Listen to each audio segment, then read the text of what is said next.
Hello, hello, hello, and welcome to Courageously Kind. I'm Maddie. And I'm Liz. We're twin sisters and best friends. Together, we share stories of especially kind humans doing especially kind things, in hopes that these conversations motivate and inspire you to be kinder to yourself and others.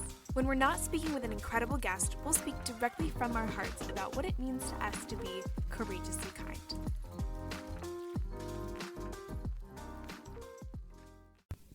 So earlier this week, Liz did a wonderful Instagram live stream with Face Equality International and with Faces. If you're not familiar with those organizations, go look them up right now and then come back. Or, check out our Instagram. We talk about them a lot. But you did a wonderful interview with them, and it got me thinking about how those were the platforms that you originally started sharing your story on. And I think in a lot of ways, they have shaped what Courageously Kind is and what it has come to be. Absolutely. And, they approached me and asked me to start telling my story. And I can't say no to anything. So We're such people pleasers. But I wasn't eager to do it. I was very scared. Yeah. Just because it's so vulnerable. Yeah. But I'm so glad I did, and you're right, it's kind of what started Courageously Kind. Because I think you started kind of talking to and working with Face Equality International like early last year, I believe, like in the springtime. Yeah, I think it was spring, summer. And we didn't really start Courageously Kind until like late summer, early fall. Mm-hmm. So there was a bit of time in between those things. But I'm just interested, like, what, I know that you're a people pleaser and you said yes, but what really motivated you to start telling your story on platforms like Face Equality International? I think I really trusted, the people that were asking me to share my story. I think that's huge. I really trusted that they weren't going to, exploit it or anything like that. And I trusted their judgment that maybe, people would want to hear my story. Yeah. And so I think I just really trusted them and said, okay, you think it's a good idea. I can't say no. Yeah. Yeah. What I love about those organizations, too, is that, just by you starting to get involved with them and telling your story, I've learned about so many other people that have the same condition you have, that have golden heart syndrome, and they are such wonderful people, these people that we've met and we've been in contact with, and even if they don't have golden heart, we've met some really incredible people. But I don't think that would have been possible if you hadn't started to share your story and then were sort of embraced by this community of people that were telling their stories. Yeah. I think it really opened the door to, something we could have never imagined, Yeah. Yeah, like you guys were all sort of, telling your stories and speaking out at the same time. You were all sort of in the arena together. Yeah. Little Brene Brown reference there. So today we're going to talk about how to tell your story. And you might be listening to this and thinking, what do you mean, my story? I think a lot of people, suffer from this misconception that they are, just normal or average and that they're not extraordinary, And that couldn't be further from the truth. No, I think we all have a story to tell. I think all of our lives are incredible.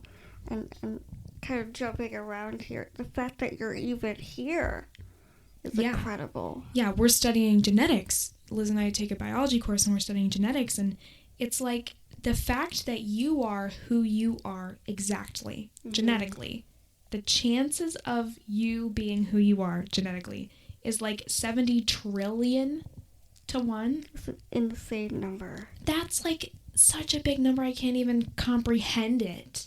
But it just goes to show the fact that even if you don't feel like you've done anything special or you've experienced anything special, just the fact that you are who you are is it's incredible. Yeah. Yeah, I really believe that. Me too. And so we have to get rid of this conception, this notion that like, oh, I'm ordinary, I'm average, I'm normal, there's nothing special about me. Yeah. Because that's just not true. Yeah, and I think that's why we obsess over, like celebrities or people that have broken records or anything like that, because we think that we can't be that. Yeah. We look at these people who have done extraordinary things, and we dismiss our own, extraordinariness. Is that a word? I don't know. It is now. It is now. Yeah, and I've seen myself, I do this all the time. I compare myself to other young people my age. There are young people our age that are doing incredible things. Yeah. Just world-changing, life-changing things, and I always look at those people, and I'm like, oh my gosh, man, I'm not doing it.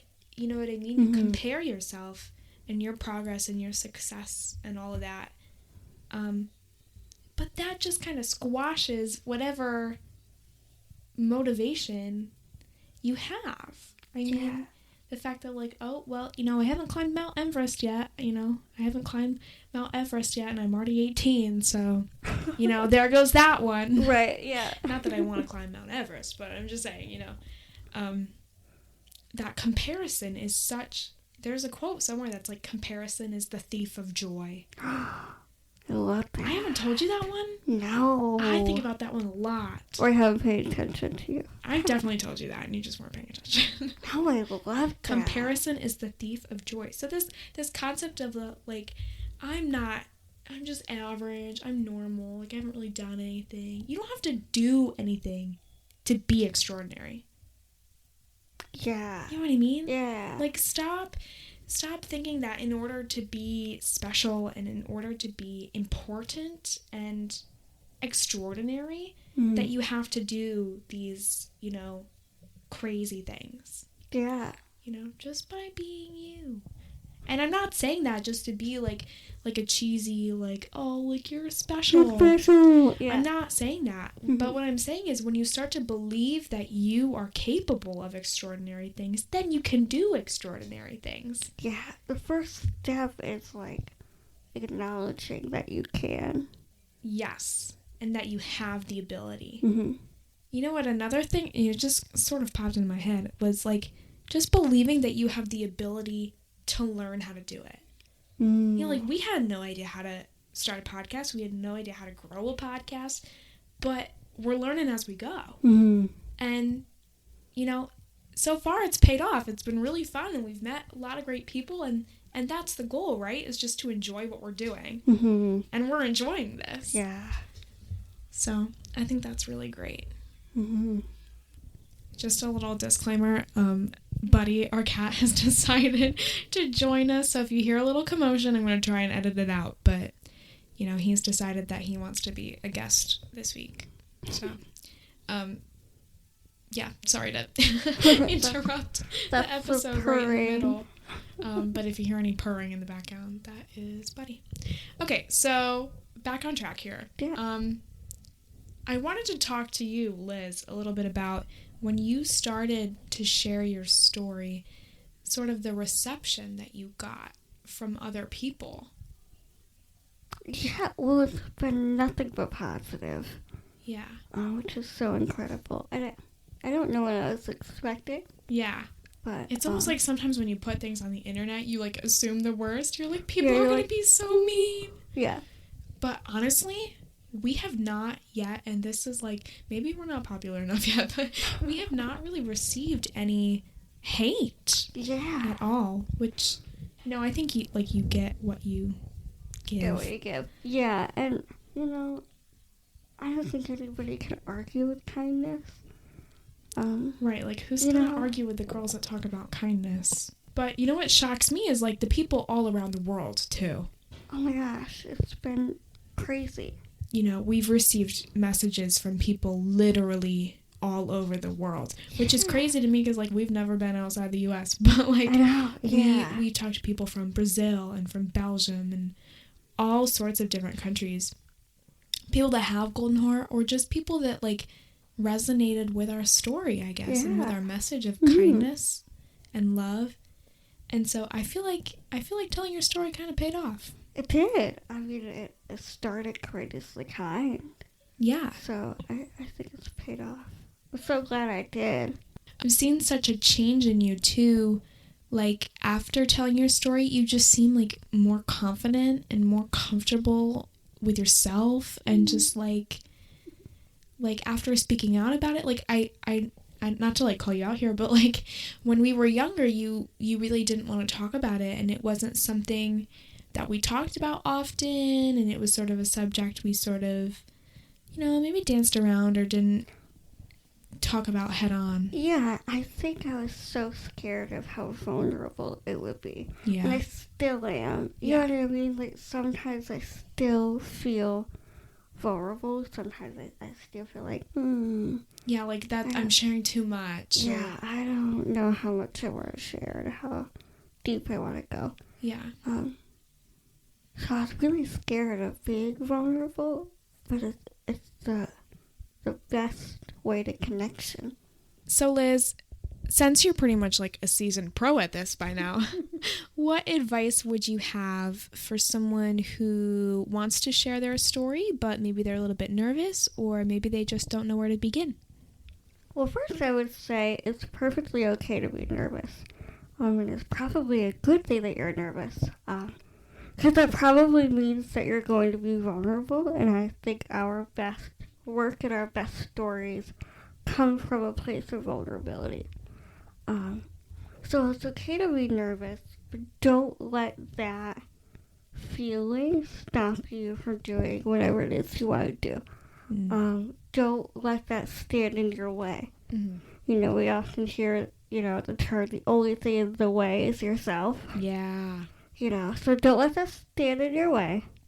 And second, you may never feel ready. Do it anyways. I love that. I love that.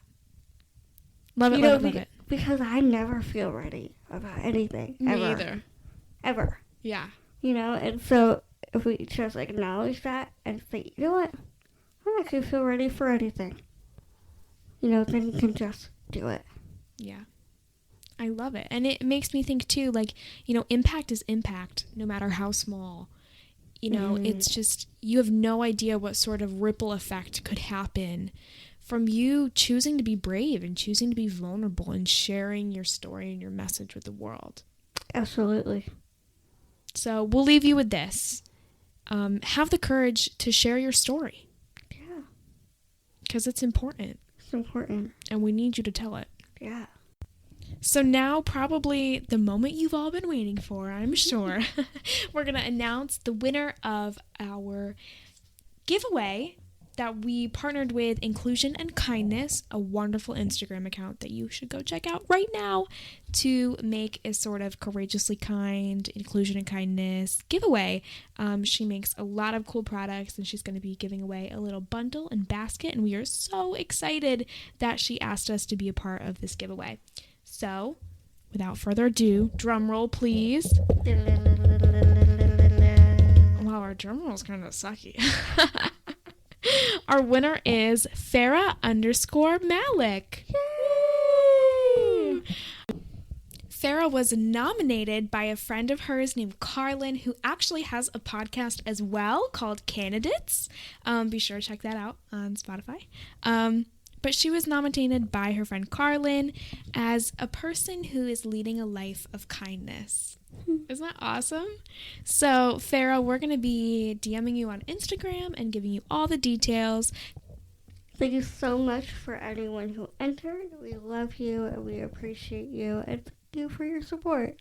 And we're definitely going to be doing more giveaways in the future too. So Definitely. Be sure to, stay tuned on our Instagram for any giveaway updates. Yeah. And again, a huge thank you to Inclusion and Kindness for allowing us to be part of this fun little giveaway. Yeah.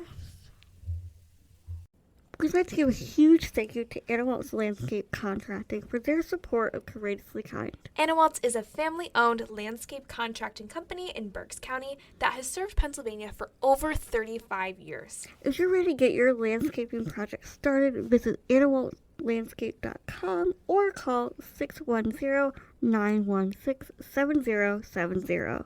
Anna Waltz Landscape Contracting, beautifying Pennsylvania 1 yard at a time. Thank you so much for listening.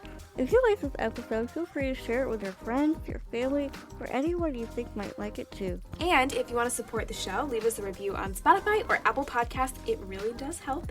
Or check out our merch store at courageouslykind.org.